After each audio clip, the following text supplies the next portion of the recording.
आप सबको नमस्कार। दिल्ली में कोरोना की स्थिति पे चर्चा करने के लिए आज सर्वदलीय मीटिंग बुलाई थी हम लोगों ने और सभी दलों के साथ अच्छी चर्चा हुई। उनके अच्छे सुझाव आए, उन सभी सुझावों के ऊपर हम अमल करेंगे।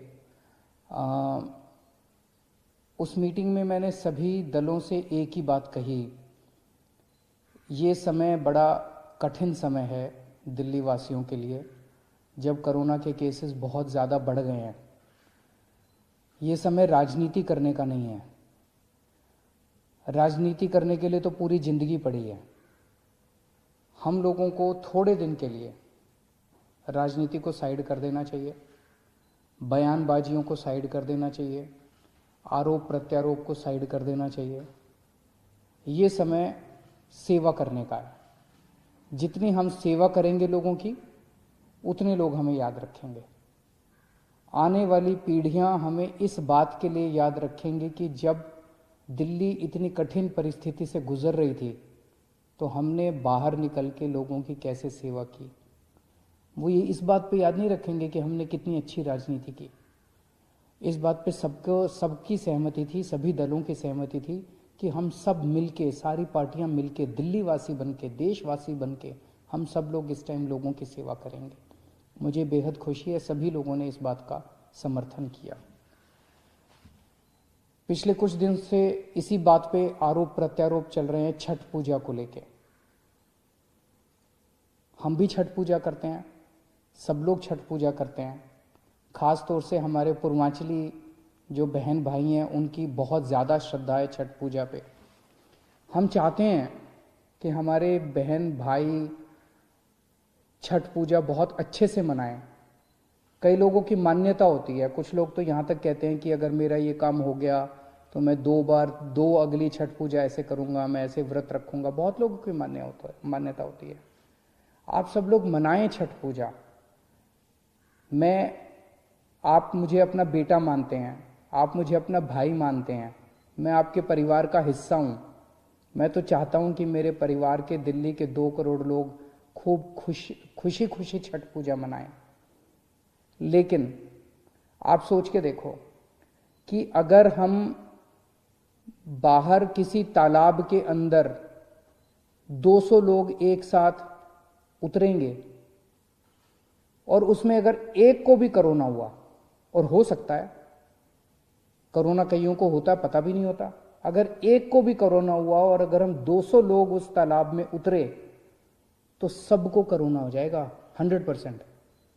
ये सारे एक्सपर्ट्स का कहना है कि उस पानी के जरिए जिस बंदे को कोरोना होगा वो पानी में उतरेगा और वो पानी कोरोना का हो जाएगा, उससे उसका वायरस उस पानी में चला जाएगा और उस पानी से बाकी सबको हो जाएगा। 100% सबको। आप सोच सकते हो कि कितने बड़े स्तर के ऊपर कोरोना फैल सकता है। तो छठ पूजा करने की मनाही नहीं है, केवल और केवल इतनी मनाही है कि किसी भी पब्लिक पॉन्ड पे, किसी भी पब्लिक तालाब पे, किसी वाटर बॉडी के अंदर हम उतर के एक साथ छठ पूजा नहीं मना सकते। अपने अपने घर में मनाते हैं ना इस बार छठ पूजा। अपने अपने बात तो दिल से भक्ति करने की है, अपने अपने घर पे मनाएंगे। और यही सोच के कई सरकारों ने पब्लिक पॉन्ड में, पब्लिक वाटर बॉडी के अंदर, पब्लिक पानी की किसी भी उसके अंदर छठ पूजा मनाने के ऊपर, गुजरात सरकार ने सूरत में, अहमदाबाद में पाबंदी लगाई है, मुंबई में पाबंदी लगाई गई है, हरियाणा में पंचकुला में पाबंदी लगाई गई है। तो यही सोच के लगाई गई है। मैं क्यों चाहूँगा कि छठ पूजा धूमधाम से ना मना पाए लोग? हम क्यों चाहेंगे? हम तो चाहते हैं कि सब लोग धूमधाम से मनाएं। जब से हमारी सरकार बनी है, दिल्ली के अंदर छठ पूजा मनाने के लिए कितनी तैयारियां करते हैं। सरकार कितनी तैयारियां करती है, सरकार कितना बजट देती है छठ पूजा की तैयारियां करने के लिए। लेकिन इस बार ये महामारी है और आप ही की सेहत के लिए, अपने परिवार की सेहत के लिए हम ये कदम उठाने पे मजबूर हुए हैं। छठ पूजा मनाएं, अपने अपने घर पे मनाएं। बाहर एक साथ किसी भी तालाब या किसी भी ऐसी वाटर बॉडी में एक साथ ना उतरें, क्योंकि अगर हम उतरे तो सबको एक साथ कोरोना हो सकता है। और मेरी फिर से विनती है, छठ पूजा बहुत पवित्र त्योहार है। कोरोना बहुत बड़ी महामारी है, इस पे राजनीति मत कीजिए। आज की डेट में दिल्ली में 7,461 बेड, लगभग 7,500 बेड अभी अवेलेबल हैं। दिल्ली सरकार के अस्पतालों में, केंद्र सरकार के अस्पतालों में, प्राइवेट अस्पतालों में मिला के 7,461 बेड अवेलेबल हैं। लगभग 446 आईसीयू अभी अवेलेबल हैं। 450 के करीब मोटा मोटा मान लेते हैं आईसीयू अवेलेबल है। और सरकार ने आज कुछ अहम निर्णय लिए हैं बेड, कोरोना के बेड बढ़ाने के लिए और आईसीयू बेड्स बढ़ाने के लिए। अभी पिछले हफ्ते हम लोगों ने कोर्ट की इजाजत के बाद लगभग 30-32 अस्पतालों के 80% आईसीयू बेड्स हमने कोरोना के लिए चिन्हित कर दिए थे। अब ये ऑर्डर आज दिल्ली के सभी प्राइवेट अस्पतालों के ऊपर लागू किए जा रहा है कि दिल्ली के सभी प्राइवेट अस्पतालों के 80% आईसीयू बेड्स कोरोना के लिए रिजर्व किए जा रहे हैं। इससे हमें उम्मीद है कि लगभग 300 से 400 और बेड्स प्राइवेट अस्पतालों के अंदर उपलब्ध हो जाएंगे। जो नॉर्मल बेड्स हैं, नॉन आईसीयू बेड्स हैं, आईसीयू के अलावा जो दूसरे बेड्स हैं, वो अभी तक 50% बेड्स प्राइवेट अस्पतालों में कोरोना के लिए रिजर्व थे। अब इनको बढ़ा के 60% बेड्स को कोरोना के लिए कुछ दिनों के लिए रिजर्व किया जा रहा है, जब तक ये महामारी पीक चल रही है। उसी तरह से जितनी नॉन क्रिटिकल प्लान्ड सर्जरीज हैं, जैसे आपको टॉन्सिल है, मान लीजिए टॉन्सिल का ऑपरेशन कराना है, डॉक्टर ने कल की डेट दे रखी है, लेकिन वो टॉन्सिल का तो ऑपरेशन अगले महीने भी हो सकता है, कोई क्रिटिकल नहीं है। इसी तरह से कई सारी सर्जरीज होती हैं जिनको क्या कहा जाता है, प्लान्ड सर्जरीज। क्रिटिकल नहीं होती, 2 महीने बाद हो जाए, महीने बाद हो जाए, कोई फर्क नहीं पड़ता। ऐसी non critical surgeries, non critical planned surgeries को कुछ दिन के लिए पोस्टपोन करने के लिए सभी अस्पतालों को कहा जा रहा है। और जैसा मैंने कल कहा था कि आईसीयू बेड्स में दिल्ली सरकार अपने अस्पतालों के अंदर 663 बेड्स की और व्यवस्था, नए बेड्स की व्यवस्था कर रही है, और केंद्र सरकार ने 750 आईसीयू बेड्स देने का आश्वासन दिया है। दोनों मिला के मुझे लगता है 1413 और नए आईसीयू बेड्स, केंद्र सरकार के और दिल्ली सरकार के मिला के 1413 और नए आईसीयू बेड्स इससे उपलब्ध हो जाएंगे। मैं अपने सभी डॉक्टर्स का और कर्मचारियों का शुक्रिया अदा करना चाहता हूं, उनको सैल्यूट करना चाहता हूं। उन्होंने जिस तरह से न केवल मेहनत की है, उन्होंने सूझबूझ के साथ जिस तरह से दिल्ली के अंदर कोरोना का मैनेजमेंट किया है, ऐसा मैनेजमेंट दुनिया के बड़े बड़े देशों में और दुनिया के बड़े बड़े शहरों में नहीं देखा गया। जिस तरह से हमारे दिल्ली के डॉक्टर्स ने और कर्मचारियों ने जिस तरह का शानदार मैनेजमेंट किया है। मैं आपको एक छोटा सा उदाहरण देता हूं।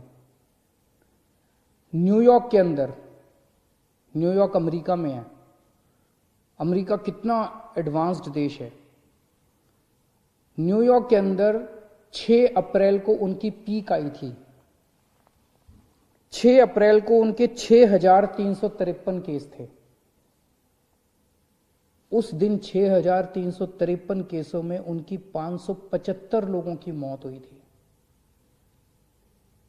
और जो वीडियो आ रहे थे वहां से कि कॉरिडोर में पेशेंट्स पड़े हुए हैं, बेड्स अवेलेबल नहीं है, अस्पताल के बाहर सड़क के ऊपर पेशेंट सब पड़े हुए हैं, वेट कर रहे हैं कि जब बेड खाली होंगे तो हम अंदर अस्पताल के अंदर जाएंगे। बुरा हाल था चारों तरफ, और इतनी डेथ हो रही थी, बॉडीज एक दूसरे के ऊपर पड़ी हुई थी।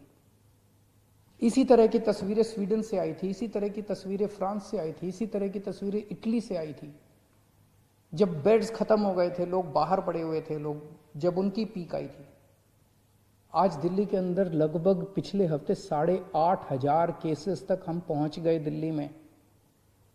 लेकिन हमारे डॉक्टर्स ने इतनी शानदार, हमारे मेडिकल सुपरिंटेंडेंट्स ने, मेडिकल डायरेक्टर्स ने, डॉक्टर्स ने, मेडिकल फ्रेटर्निटी ने इतनी शानदार व्यवस्था की है, इतना शानदार कोविड का मैनेजमेंट दिल्ली में किया है कि दिल्ली के अंदर ऐसी व्यवस्था नहीं है। दिल्ली में आज भी 7,500 बेड्स अवेलेबल हैं।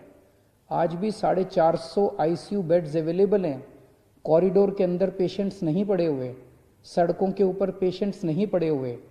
इतनी ज़्यादा पीक आने के बाद भी 100 सवा 100 के करीब डेथ्स हो रही हैं। नहीं होनी चाहिए, ये भी ज़्यादा है, इसको कम करेंगे।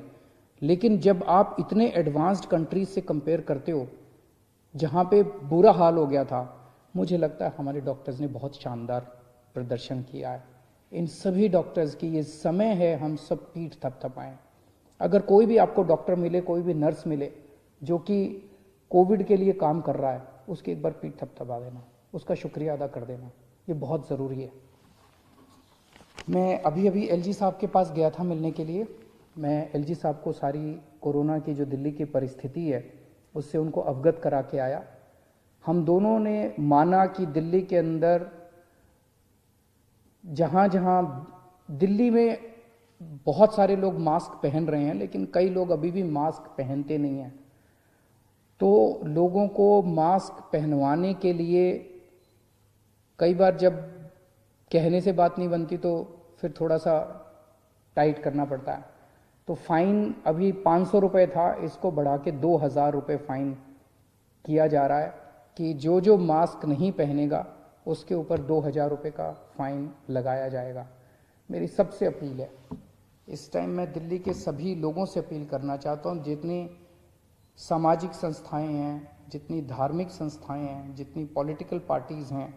आज मैंने पॉलिटिकल पार्टीज़ को भी यही कहा, मैंने कहा कि आप अपने सारे कार्यकर्ताओं को सड़क पे उतारिए और उनको मास्क दे के भेजिए कि वो मास्क बांटे। कोई अगर सड़क के ऊपर मिले जिसने मास्क नहीं पहना हुआ, जितनी धार्मिक संस्थाएं हैं उनसे भी मेरी यही निवेदन है, सबको मास्क बांटे।